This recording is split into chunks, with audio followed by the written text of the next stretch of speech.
If we're gonna go to set neck Firebirds, this isn't too bad of a way to go. It's called Treadwell Red, and at first I just thought it was a plain red with a plain white in the center. But no, would you look at that? That is a sparkly red with a pure white center. Man, that must have been tricky not to get any contamination. But then to spice it up just a little bit more, you've got a humbucker in the bridge, but you get your regular Firebird pickup in your neck position. We've got a custom red pickguard with a white striping around the edge and a metal switch tip. And then we've got the flashy high-performance style UFO knobs. The only thing that's missing here is, where's our white Firebird? It would really complete the design. But that's okay, we're not done with this one. After a fretboard conditioning, I bet this would look a lot better. But sure enough, we do have a new white headstock. Our Gibson logo is done up in black and stenciled on here.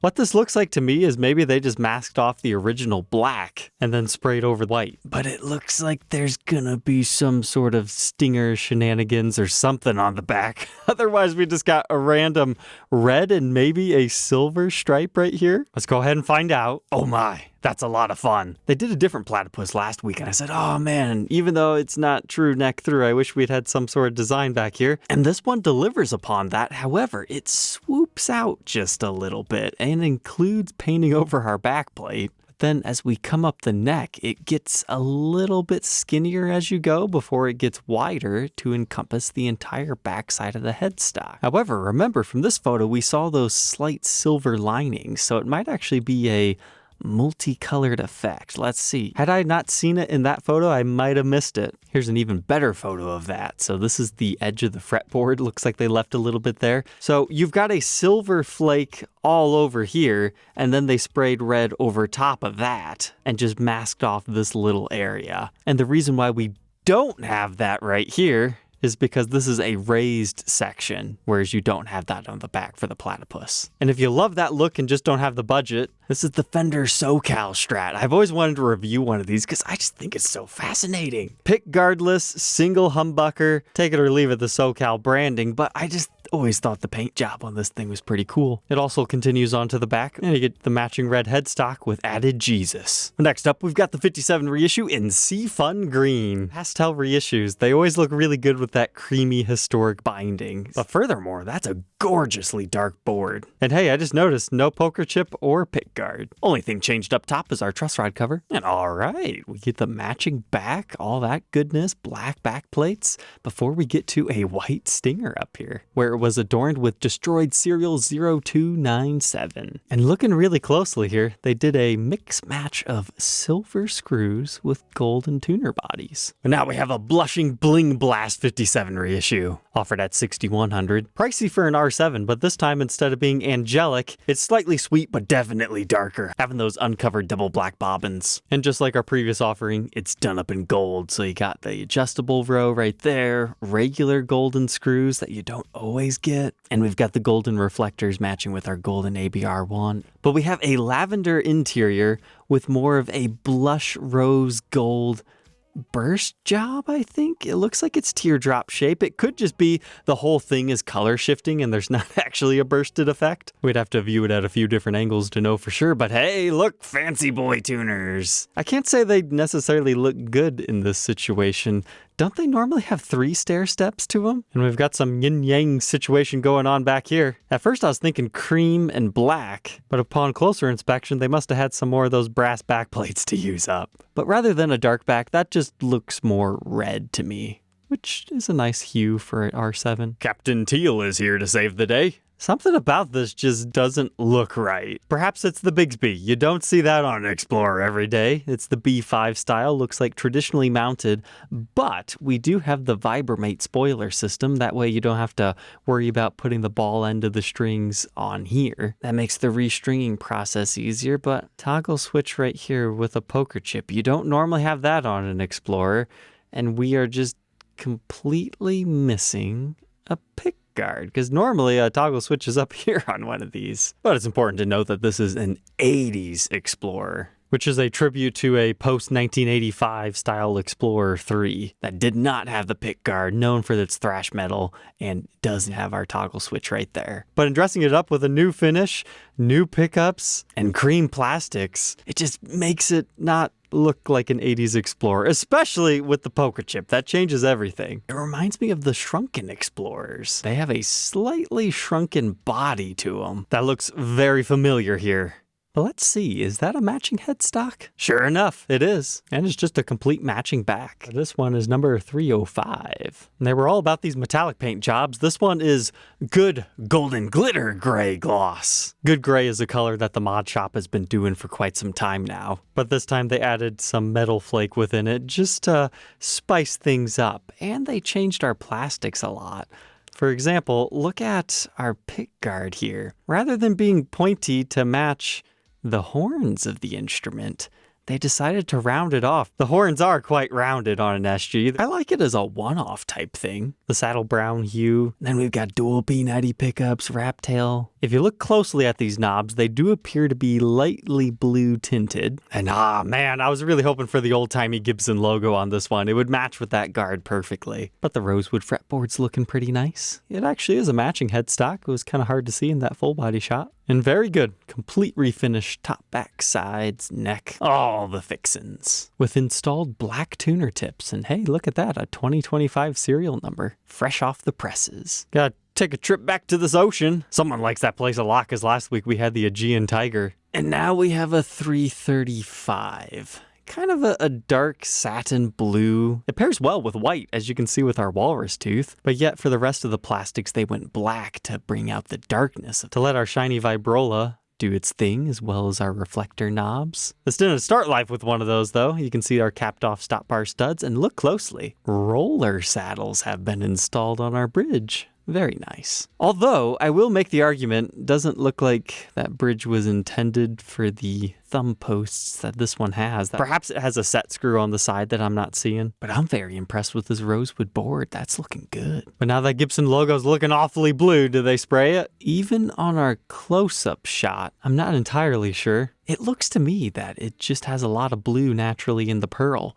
But look closely along the edge. That's not binding. That's our Hollycap veneer. That's just exposed on the edge. I think that looks quite nice. Far from the craziest we've ever seen. Far from the worst. It does have a rather interesting dot in the center of the neck. That certainly makes it easy to identify. Along similar lines, we had another satin finish Once in a Blue Moon Blast guitar. It's a standard 50s with the P90, and there we go. That's exactly what I was talking about. The cream plastics and or stark white pairs very well with dark blue, and that's what we're seeing here with what looks like a natural back, paired up with a really dark rosewood fretboard and a headstock that looks untouched to me. Now we know how Gibson hangs them up. Do they just normally edit that out, or does it typically fall behind the headstock and then they chop it out of the photo? That is the first time in the entire documentation series of the mod collection that I've ever seen evidence of that in the photos. So that makes me wonder, how did they get this shot? Do they riskily hang it up from the top side of the tuners? But wow, that one's kind of old, late 2019. Not sure where that guy's been hanging out, but he's got a completely natural back. If 60s neck is more your style, though, they had a blackberry bubblegum. Doesn't sound very delicious, but this is an interesting take on a satin black. I think they could have some success adding this finish to the faded series. My least favorite thing about a straight up ebony finished guitar is the fact that they get the fingerprints and scratches.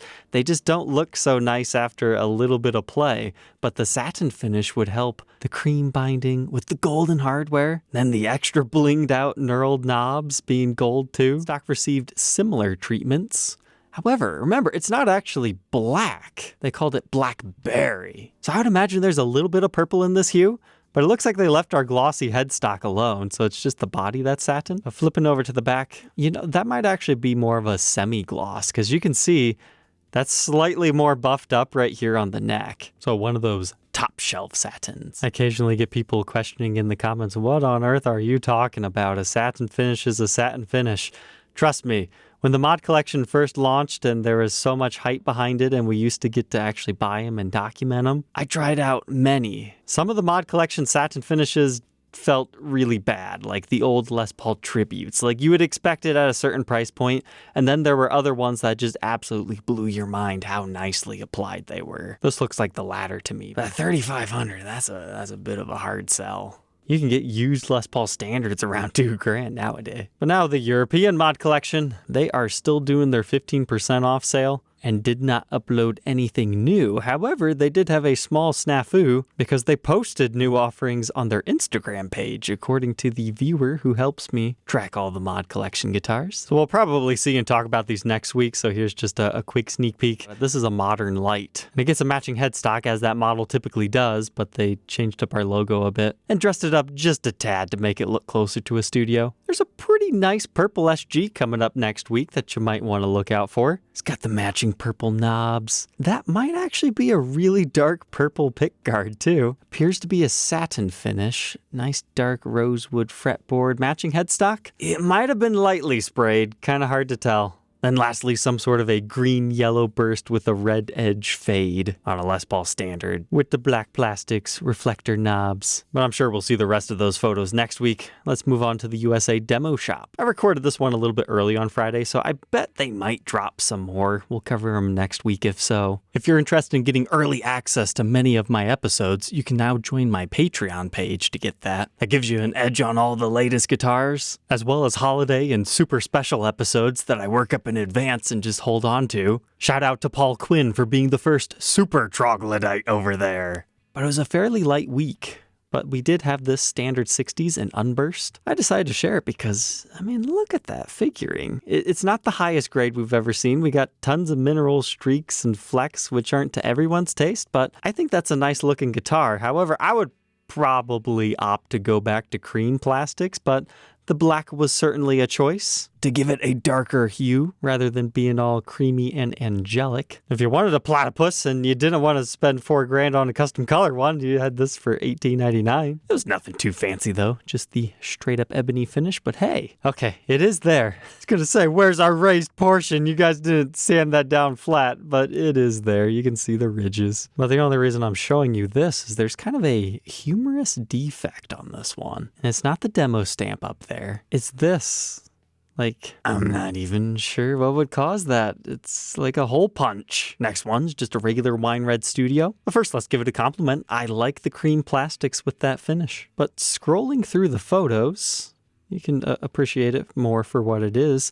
But what really confused me was a photo they put at the end here. What exactly are they trying to show here? They've got great macro photography skills. I mean, look at all the windings on the strings. You can't normally see that. Then I also like this shot. You can see lots of nice wood grain, your maple top along the edge. Next, a Les Paul Supreme for about $800 off. Gracing your presence because this is the trans ebony finish, but it doesn't look like any of the other ones. As we saw in our recent unboxing episode when I got a second dark drabby green studio, it was way different. Sometimes the hues just vary on each example.